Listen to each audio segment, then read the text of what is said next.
A intelixencia artificial está marcando un punto de inflexión na evolución de todas as linguas. O galego atópase neste proceso de incorporación a este novo mundo tecnolóxico e tendo a lingua portuguesa como gran aliada. O camiño do galego na IA tamén se está a abordar dentro do proceso de actualización do Plan Xeral de Normalización Lingüística. Por todo isto, falamos con Paulo Gamallo, un dos responsables do proxecto NOS que traballa no desenvolvemento de recursos para as intelixencias artificiais en galego.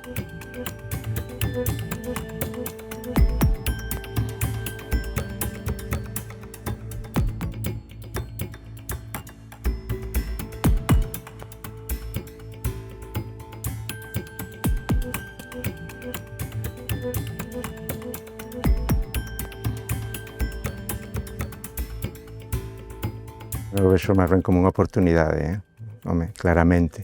Pode ter obstáculos, pode ter eivas, mas é unha oportunidade que pode dar a lingua galega pois a posibilidade de situarse xa entre as poucas linguas que están sendo tratadas polos grandes modelos de lingua que están sendo, por tanto, tamén usadas por xente de forma máis natural. Da mesma maneira que a escrita foi e é aínda o elemento que nos di cales van ser as linguas que poderán continuar a existir, que poderán sobreviver nas próximas décadas. A escrita é o elemento fundamental. Estar tamén no mundo das tecnoloxías, no mundo agora da inteligencia artificial, vai ser probablemente o requisito fundamental para seguir existindo.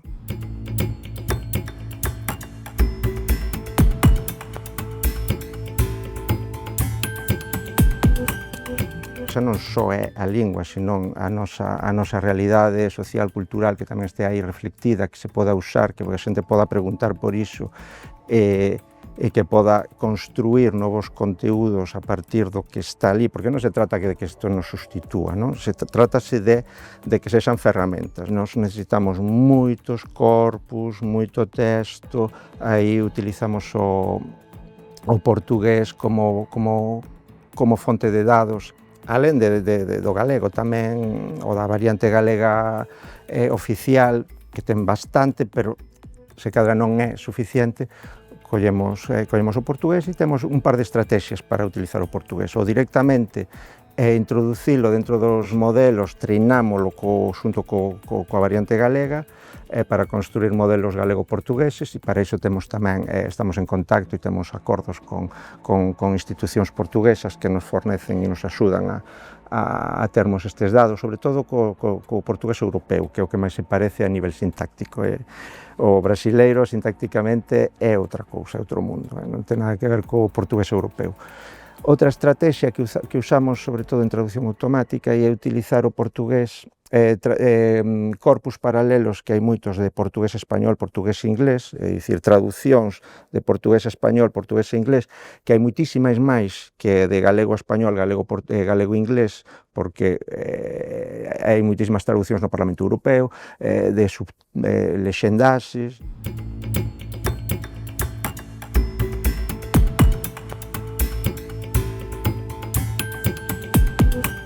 Ao final, todo o que está aí metido son documentos, e cada documento está escrito nunha variedade máis formal dunha lingua, nunha variedade máis dialectal, e todo iso está misturado. E ao final,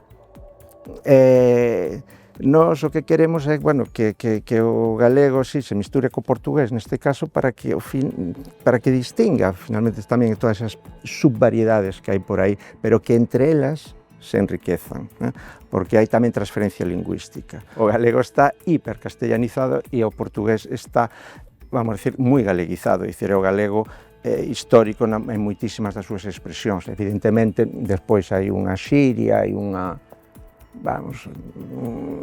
hai cousas que son modernas hoxe en día, que pertencen a variantes ou variedades sociolingüísticas pois máis ligadas á xuventude, que están moi afastadas das nosas, porque neste caso os nosos rapaces, as nosas rapazas falan coa xiria do Estado español, e iso é algo interesante para estudar, mas son precisamente as cousas que os modelos de lingua que non teñen ningún tipo de preconceito poden axudarnos a entender.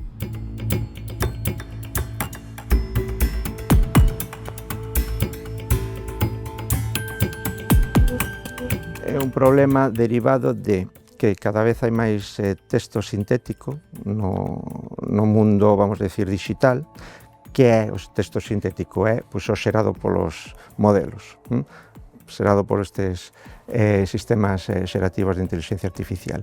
Ese texto non se distingue do humano. Os modelos son moi bons e imitan moi ben o ser humano, pero a escrita do humano, pero ao final, queras ou non, sempre vai haber certa repetición de padróns. A inercia vai ser que a calidade dos propios modelos podería ir empobrecéndose tamén, porque vai aprendendo deste texto sintético. Deberíamos distinguir de aquí para a frente sempre todo o que é feito por humanos do que é feito por máquinas, porque senón vai haber ese ciclo infernal de empobrecimento da lingua, penso eu.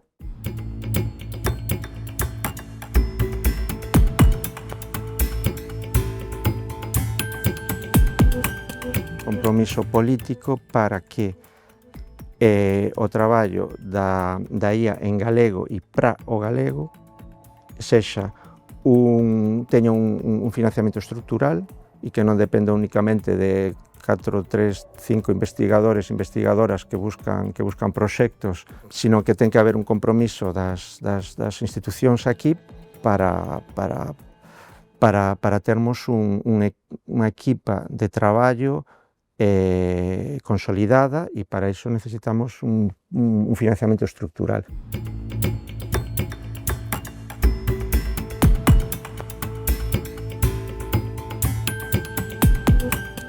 Dar información, sobre todo ás empresas, de que o galego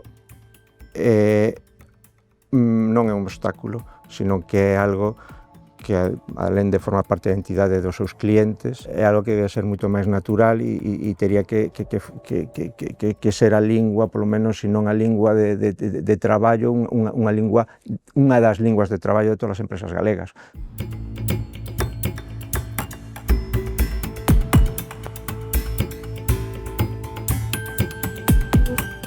Temos que construir proxectos colaborativos, hai o de Doa a túa voz, por exemplo, para construir estes modelos de recoñecemento, sobre todo para que se recoñeza calquera variedade do galego, calquera tipo de forma de falar, pois, bueno, entre todos, entre todas, podemos colaborar, hai unha páxina web onde podemos ler as nosas frases ou validar as de outras persoas para saber se están dicindo exactamente o que está ali escrito, porque é necesario ese aliñamento voz-texto. Outro proxecto colaborativo interesante que é o das instruccións, é dicir, crear unha plataforma onde cada un pode